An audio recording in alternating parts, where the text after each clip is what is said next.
It was a quiet evening, the kind that usually carried warmth and laughter. But tonight, the air between us was heavy, charged with words unspoken and truths we had both been avoiding.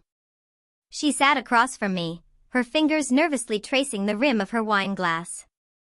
I had noticed the tension for weeks, the subtle distance that had crept into our conversations, the way she no longer smiled the same way she used to.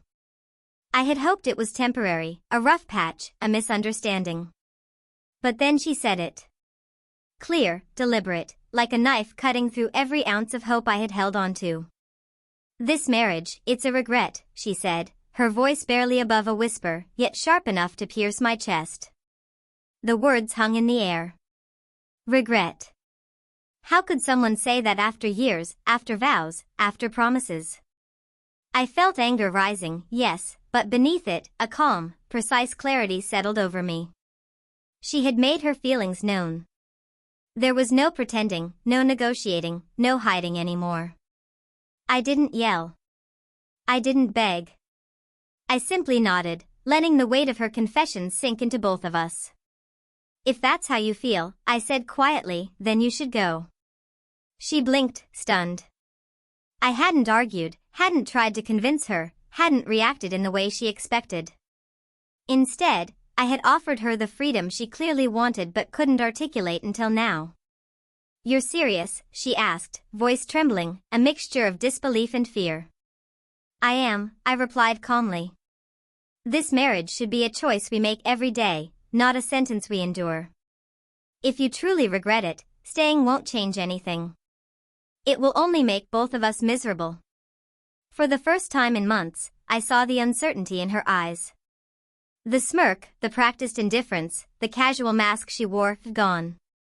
Vulnerability replaced it, a raw, human glimpse at someone who had been hiding behind her own defenses for far too long. She left that night, quietly, taking only what she needed. I didn't follow, didn't plead, didn't watch her go. I let the door close behind her, final and deliberate. And in that silence, I felt something I hadn't in a long time, relief. Not just for myself, but for her as well. Freedom, in its harshest form, is sometimes the kindest gift you can give. Days passed. Weeks. Life, strangely, continued. I focused on my work, my routines, my own healing. And yet, there was a lingering curiosity, a quiet suspense that refused to leave. What would she do now? How would she face the consequences of her own choices? Then came the unexpected. A message. Not from her, but from someone else, someone connected to her world. It was a simple note, brief, but it carried a weight that made my heart skip. "You should know, she's struggling. Things aren't what she thought they would be." I didn't respond. Instead, I watched. And that's when the story unfolded in ways neither of us could have predicted. Within a week, news reached me, her life, suddenly unmoored, was unraveling. Projects she had promised to handle were failing. Connections she had taken for granted were slipping away. People who had once supported her now looked at her differently, noticing the cracks, the inconsistency, the sudden absence of the stability she had relied on me to provide. And yet, there was something almost cinematic about the way events aligned. Each setback, each failure, was not about revenge or punishment, it was a natural consequence, a reflection of choices made. She had dismissed the foundation we had built together, and now she faced the reality of standing alone in a world that demanded competence, care, and foresight. Weeks turned into months. I heard occasional updates through mutual friends, small snippets of her struggles, the challenges she faced. And I realized something profound. Letting her go had been the right choice. Not because I wanted her to suffer, but because the universe has a way of revealing truths when we step aside and stop trying to control outcomes. Then came the final surprise. One evening, as I returned home from work, I found a note slipped under my door.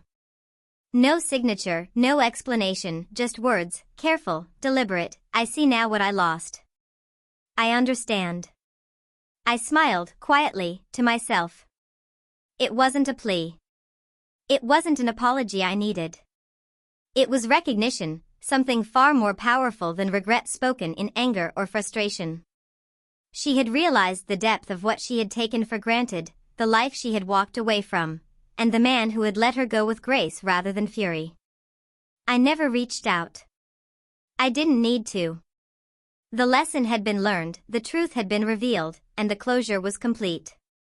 What happened next shocked both of us, not because of confrontation, tears, or dramatic revelation, but because life moved forward, naturally, with the consequences of our actions revealing themselves in quiet, undeniable ways. Sometimes, love isn't about holding on. Sometimes, it's about letting go and trusting that the truth will find its way. That night, when I let her leave, I thought I was losing everything. But in reality, I had gained clarity, strength, and a sense of peace I hadn't known in years.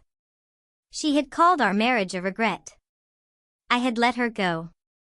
And what happened next wasn't punishment, revenge, or vindication, it was the subtle, shocking power of reality catching up with choices made, a reminder that actions speak louder than words, and that sometimes, the most dramatic story unfolds not in confrontation, but in the quiet, inevitable unfolding of life itself. And in that quiet, I realized something beautiful: freedom, honesty, and integrity are far more powerful than any apology, any plea, or any regret.